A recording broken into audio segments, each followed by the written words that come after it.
Madame, Monsieur, bonsoir et merci de nous rejoindre pour ce point de l'actualité au 150e jour de l'agression sioniste sur Gaza. Les forces de l'occupation sioniste ont une fois de plus bombardé différentes régions de l'enclave palestinienne, faisant plusieurs martyrs et blessés. 4 maisons dans le quartier de Zaytoun ont été ciblées. Les quartiers de Beit Lahia, d'Al-Rimal al-Janoubi ou encore de Sabra n'ont pas été épargnés.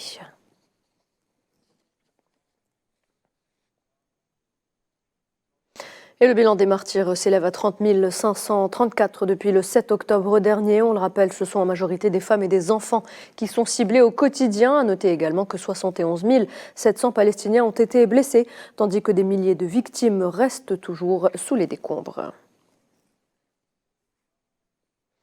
Mohamed Shtayyeh, chef du gouvernement palestinien par intérim, s'est entretenu à Ramallah avec une délégation des membres du Congrès américain. Shtayyeh en a profité pour renouveler l'appel au cessez-le-feu à Gaza, affirmant qu'il était nécessaire d'ouvrir des points de passage afin d'acheminer l'aide humanitaire vers l'enclave palestinienne et fournir les services de base pour répondre à la crise humanitaire. Le chef du gouvernement palestinien par intérim a également déclaré que l'utilisation systématique par les États-Unis de leur droit de veto pour empêcher une résolution soutenant le cessez-le-feu à Gaza au Conseil de sécurité encourage l'entité sioniste à effectuer plus de crimes sous couverture internationale. Et devant le Conseil des droits de l'homme à Genève, le haut-commissaire de l'ONU aux droits de l'homme, Volker Turk, a dit craindre que la guerre à Gaza ne conduise à une conflagration beaucoup plus large.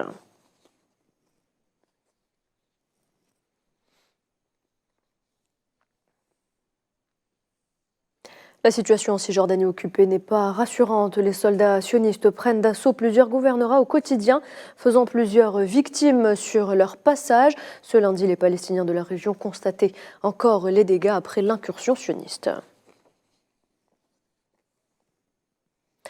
Dans l'actualité également, le général d'armée Saïd Chengreha, chef d'état-major de l'armée nationale populaire, poursuit sa visite au Qatar dans le cadre de sa participation à la 8e édition de l'exposition et conférence internationale de défense maritime d'Imdex 2024.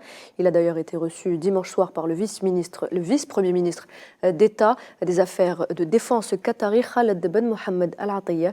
Lors de ces entretiens, Saïd Chengreha a mis l'accent sur l'importance accordée par le président Abdelmadjid Tebboune au renforcement des liens de fraternité et de coopération avec le Qatar. Et à la demande du président Abdelmadjid Tebboune, le ministre des Affaires étrangères Ahmed Attaf est arrivé ce lundi à Jeddah, en Arabie Saoudite, pour participer demain mardi à une réunion extraordinaire du Conseil des ministres des Affaires étrangères des États membres de l'Organisation de la coopération islamique.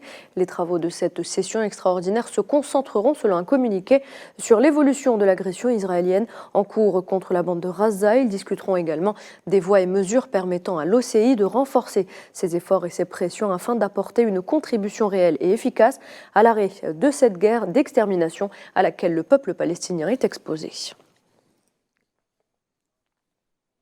Le chef de la diplomatie algérienne, Ahmed Attaf, a par ailleurs reçu ce lundi un appel téléphonique de son homologue britannique, David Cameron, dans le cadre des concertations régulières entre l'Algérie et le Royaume-Uni sur les relations bilatérales et les questions internationales d'intérêt commun, notamment la situation humanitaire à Gaza. Les deux ministres ont également abordé les démarches pour l'adhésion de la Palestine à l'ONU en tant qu'action concrète dans le processus de consécration de la solution à 2 États, conformément aux résolutions onusiennes pertinentes. Selon un communiqué du ministère algérien des Affaires étrangères, Ahmed Attaf a renouvelé l'invitation à son homologue britannique pour effectuer une visite officielle en Algérie afin d'approfondir les concertations et d'élargir les domaines de coopération et de partenariat bilatéral entre les deux pays.